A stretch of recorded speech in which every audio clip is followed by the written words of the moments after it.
এবার alter press করে এই অংশটুকু ডিলিট, অল্টার প্রেস করে এই অংশটুকু ডিলিট। দেখেন কত সুন্দর একটা ডিজাইন আমাদের হয়ে যাচ্ছে। আসসালামু আলাইকুম, সবাইকে স্বাগতম জানাচ্ছি গ্রাফিক ডিজাইন ফ্রি কোর্সের সপ্তম ক্লাসে।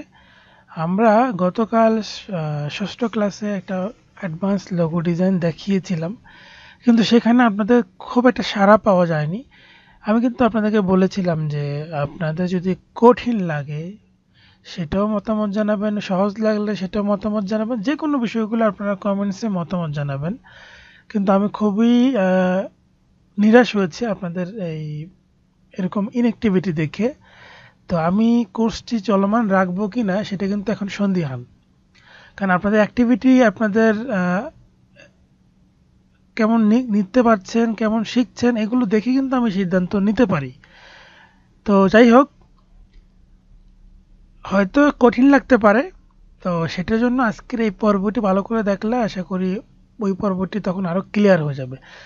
আমাদের শেপ বিল্ডার টুলসটাকে ভালো করে বুঝতে হবে। শেপ বিল্ডার অর্থাৎ শেপ তৈরি করে, শেপ বিল্ড করে। তো এই শেপ বিল্ডার টুলসটা যদি আপনি ভালোভাবে ইউটিলাইজ করতে পারেন তাহলে যে কোনো শেপকে আপনি নিজের মতো করে তৈরি করতে পারবেন। তো আমি আপনাদেরকে দেখাচ্ছি। ধরেন আমি এদিক থেকে একটা বৃত্ত নিলাম, ওকে, এরকম করে বৃত্তটাকে যে কোনো একটা কালার দিচ্ছি, তো কালারটাকে অফ করে দিচ্ছি, বৃত্তটা এখানে রাখলাম বা এখানে রাখি, অসুবিধা নাই। Control C, control F, copy এবং পেস্ট করলাম, শিফট অল্টার চেপে ছোট করলাম, নতুন একটা কালার দিলাম। এই দুইটা বৃত্তকে সিলেক্ট করে শিফট অল্টার চেপে বড় করে দিচ্ছি, এরকম করে রাখলাম, এই যে এরকম। অর্থাৎ এরকম একটা রাখলাম এইখানে। মানে আমি যেটা চাচ্ছি যে এতটুকু অংশ ভিতরে টাচ করবে, এতটুকু অংশ টাচ করবে, বাকি অংশটুকু টাচ করবে না। বা আমি এই ভিতরটাকে আরেকটু বড় করব, শিফট অল্টার চেপে আরেকটু বড় করব, এই যে এরকম। তাহলে এই যে সাদা এরিয়ার বাইরে যে অংশগুলো, এগুলোকে আমাদেরকে কেটে ফেলতে হবে। তো সেটার জন্য আমরা এখান থেকে এই যে লাইন টুল নিতে পারি। দেখেন এই লাইন টুল যে সেপারেট তৈরি করা যায়। যেমন আমি লাইন টুল একটা নিলাম, দেখেন লাইন টুলটা যদি এইখানে আনতাম পুরোটা না নিয়ে, তাহলে কিন্তু হবে না। অর্থাৎ আমি একটু ক্লিয়ার করে দিচ্ছি। দেখেন সিলেক্ট করব, শেপ বিল্ডার নিব, অল্টার প্রেস করে, আমি অল্টার প্রেস করলে দেখেন মাইনাস হয়ে যাচ্ছে, অল্টার ছেড়ে দিলে মাইনাসটা প্লাস হয়ে যাচ্ছে। তার মানে অল্টার ধরে যদি আমি মাউসের লেফট ক্লিক দিয়ে টান দিই, এটা কেটে যাবে।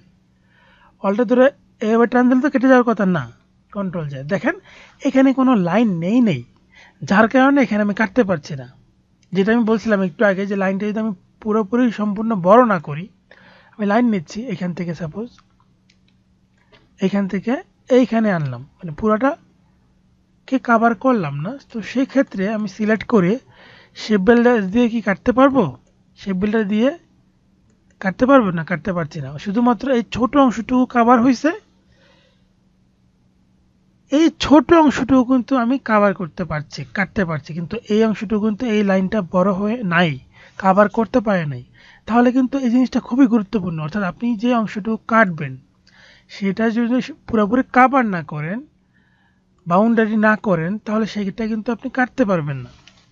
তো এই জন্য আমি এদিক থেকে লাইন টুল নিয়ে যদি আমি পুরাটাকে কাভার করে দিই, সিলেকশন টুল এভাবে সিলেক্ট করি, শেপ বিল্ডার দিই, অল্টার প্রেস করে কেটে দিই, ধান কেটে যাবে।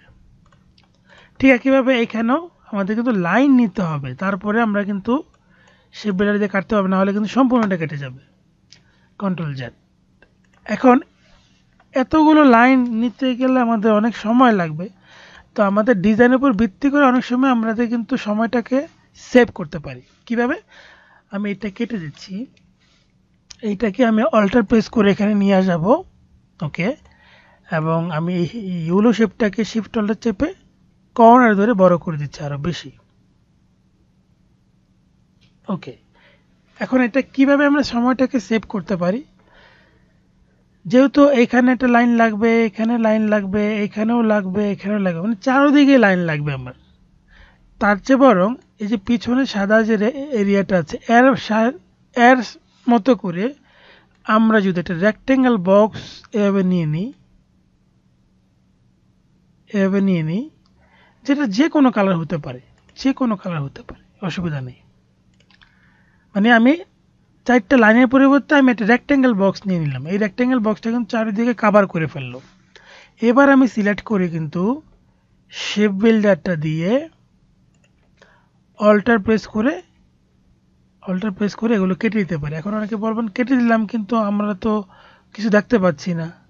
এবার বাইরে ক্লিক করলে তো আমরা শুধু রেক্টেঙ্গেল শেপটা দেখতে পাচ্ছি। এটাকে সরাই ফেলেন, এই দেখেন।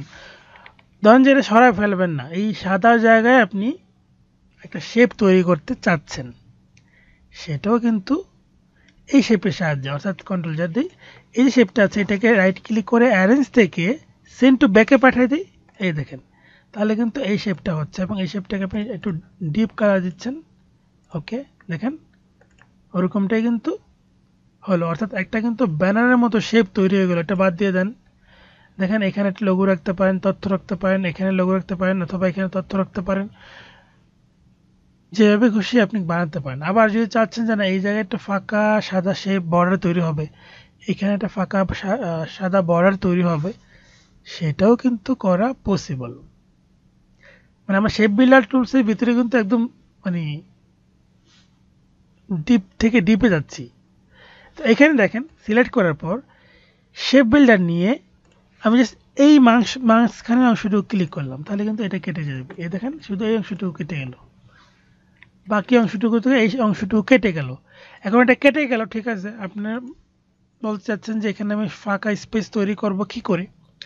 সেক্ষেত্রে এই শেপটাকে সিলেক্ট করে আমরা অবজেক্ট থেকে path, offset path, preview on, এই প্রিভিউটা অন করলাম। এটা দেখেন 10 পিক্সেল আছে, মানে উপরের দিকে উঠতেছে, দেখেন যে এখানে একটা এক্সট্রা বর্ডার চলে যাচ্ছে। আমি যদি চাচ্ছি নিচের দিকে নামবে তাহলে মাইনাস করব, এই যে এরকম।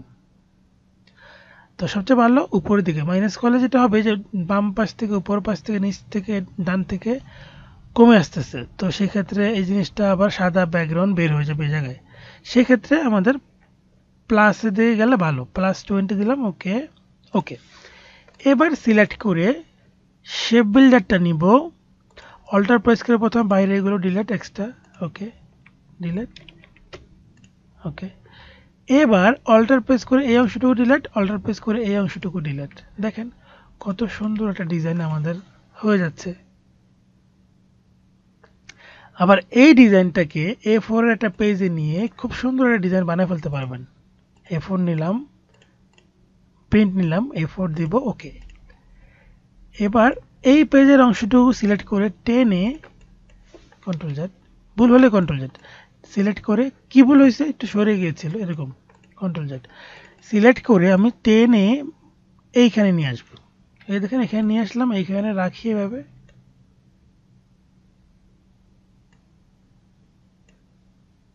Control Z.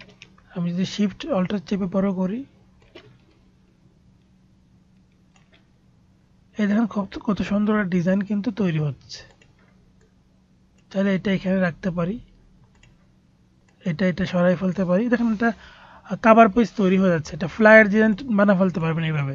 সিলেক্ট করি, শেপ বিল্ডার নিয়ে অল্টার প্রেস করে কাটতে পারছি না, তাহলে কি করব, আমরা একটা রেক্টেঙ্গেল বক্স এইটা সমান করে নিয়ে নিই, তাহলেই কিন্তু আমরা কাটতে পারবো। এবার সম্পূর্ণ পার্টটাকে সিলেক্ট করে শেপ বিল্ডার দিয়ে অল্টার প্রেস করে এগুলো কেটে দিচ্ছি, কেটে গেল। এবার এই শেপটা সরাই দেন, অসুবিধা নেই, দেখেন হয়ে গেল। তো এরকম করে শেপ বিল্ডারটা যদি আপনি আয়ত্তে নিয়ে আসতে পারেন, ডিজাইন আপনার জন্য কিছুই না, এত সহজ হয়ে যাবে, এত সহজ হয়ে যাবে। এবং আমি আপনাদের কয়েকটা এক্সাম্পল দিই, দেখেন এই দেখেন এই যে ডিজাইনটা করেছি আমি, এগুলো হচ্ছে টেমপ্লেট। এই টেমপ্লেটগুলো হচ্ছে সেল হয়, এই যে বিভিন্ন মার্কেট প্লেসে, ব্যাকটেরিজি, এই যে এখানে আমি আপলোড করে রাখছি, তারপরে শাটার স্টকে আপলোড করেছি, যেখানে এগুলো আপলোড করেছি, তারপরে হচ্ছে অ্যাডোবি স্টকে, ফ্রি পিকে, এগুলোতে টেমপ্লেট আকারে জমা দিয়ে রাখলে এখান থেকে অটোমেটিকলি ইনকাম হয়, অটোমেটিকলি ডাউনলোড হবে, অটোমেটিকলি ইনকাম হবে। সো দেখেন এখানে কিন্তু আমি এরকম করে বানিয়ে রাখছি। তো এই যে ডিজাইনটা করেছি ঠিক এই শেপ বিল্ডার টুলসের মাধ্যমে কিন্তু আমি এগুলো করেছি। তো আপনারা যদি এরকম টাইপের ডিজাইনও দেখতে চান, কমেন্টস করলে, আপনাদের আগ্রহ প্রকাশ করলে আমি এই বিষয়গুলো আপনাদেরকে দেখানোর চেষ্টা করব। কিন্তু আপনাদের আগ্রহটা আমি দেখি না। প্রথম কয়েকটা ক্লাসে আগ্রহ দেখেছি, এখন ফ্রি জিনিস বলে কি আগ্রহ পাচ্ছে না এমন কিছু? তাহলে ভুল করবেন, কারণ আমি কিন্তু আপনাদেরকে কোনো কিছু কমতি রাখছি না। আমি সর্বোচ্চ প্রত্যেকটা বিষয় ভেঙে ভেঙে দেখানোর চেষ্টা করছি। তো আপনাদের মন্তব্য জানাবেন এবং ভিডিওটি ভালো লাগলে শেয়ার করবেন। ধন্যবাদ সবাইকে। আসসালামু আলাইকুম। আল্লাহ হাফেজ।